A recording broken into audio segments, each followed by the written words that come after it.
Well, sir, that's a huge compliment coming from someone that I admire so much in your efforts, your fights for the plight of youth, seniors, and the underserved. Since you come to this great city, we've been honored and privileged to have your service, and I intend to continue in that legacy in any opportunity and platform I'm presented with.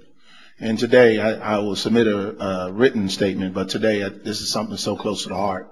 I spent a lot of my time and hours, addressing directly and indirectly with family members and neighbors who've been released from incarceration and have faced this same kind of peril. And in reference to training grounds, you mentioned as a CEO and the co-chair along with yourself of the Workforce Council, Ward 8 Workforce Council.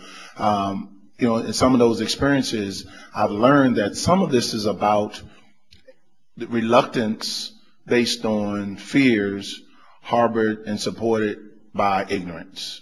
And so I think that there's some relationship building that I don't know that the DC government has really positioned or postured itself historically to do the kind of relationship building that's required, because some of the time, resources, and energy that we've learned over the last few years with even training grounds and the Workforce Council that it takes is something that you have to be committed to. So I think that you leading this dialogue and this kind of bill is something that we have to force your colleagues and other leaders to respect.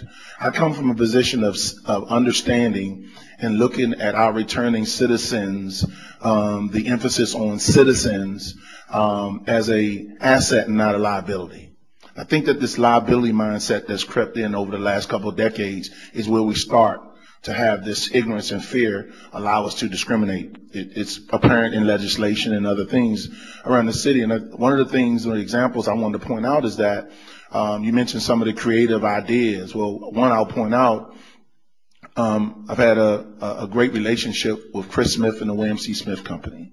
And so during the blizzard, right before the blizzard last 2010, I went to his company and said, hey, listen, you have neighborhoods where there's high unemployment east of the river.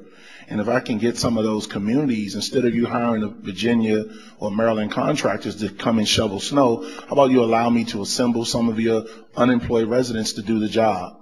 Well, they went for it, and I didn't know we were going to have as much snow as we did. I kind of got set up. But the reality was, at the end of that,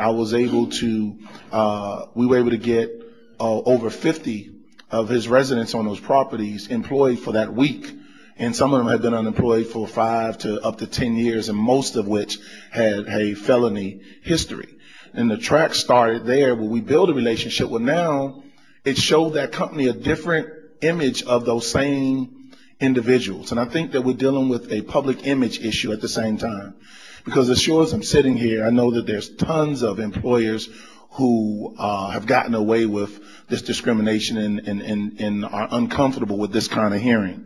However, I do know that there's some examples that can lead, that can set up as models to be able to let their colleagues and other employers know this is good ground. So one of the things I wanted to make clear is that I want to join with you in fighting for this legislation, certainly for my brothers and sisters and neighbors who've been incarcerated and ultimately discriminated against. But I do have some creative ways to help to gain the confidence of the employers, to let them know that, hey, these individuals that I've taken on into my company are actually impacting my bottom line in a positive manner. And as we work towards that, maybe I believe we'll pick up some traction. So I thank you for leading this, sir. I'm with you on this, and I look forward to assisting you. Thank you very much.